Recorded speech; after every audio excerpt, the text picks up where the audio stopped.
Bienvenue dans les carnets d'une inconnue. Aujourd'hui, j'aimerais vous parler d'un sujet universel, la peur du changement. Cette sensation qui nous saisit, nous paralyse parfois, alors même qu'au fond de nous, nous savons que ce changement pourrait être une porte ouverte vers quelque chose de meilleur.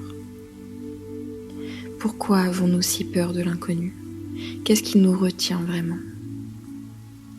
Nous grandissons tous avec des repères, des habitudes qui nous rassurent.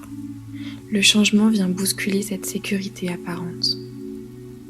Virginia Satir disait « L'homme préfère la certitude de la misère à l'incertitude du bonheur. » Parce qu'au fond, l'inconnu effraie plus que ce que l'on connaît. Même si ce que l'on connaît nous fait souffrir. Il y a cette voix intérieure qui murmure « Et si ça ne marchait pas ? Et si je tombais ?» Mais « Et si tu volais ?» répond l'écho de nos rêves trop souvent étouffés. Souvent, ce qui nous bloque le plus, c'est notre ego. Ce protecteur maladroit qui s'accroche à l'ancien par peur d'être blessé. Il nous chuchote que rester là où on est, c'est plus sûr. Pourtant, comme le disait Héraclite, rien n'est permanent, sauf le changement. Nos blessures, elles aussi, se réveillent face au changement. L'abandon, le rejet, l'injustice, autant de cicatrices invisibles qui nous freinent. Mais si ces blessures se manifestent, c'est peut-être pour enfin être entendues, reconnues, puis apaisées. Le changement demande du courage, oui, mais surtout de l'indulgence envers soi. Il ne s'agit pas de braver des montagnes d'un coup, mais de faire un premier pas. Regarder le ciel, écouter le vent, observer la nature, tout autour de nous change, en permanence sans résistance.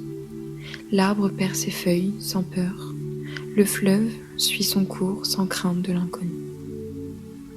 Ce n'est pas le vent qui décide de ta direction, mais l'orientation de tes voiles, disait Sénèque.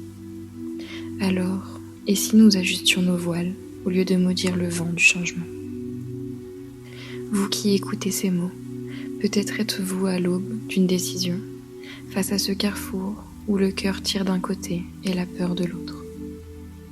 Sachez que c'est normal, que ressentir cette dualité, c'est être vivant.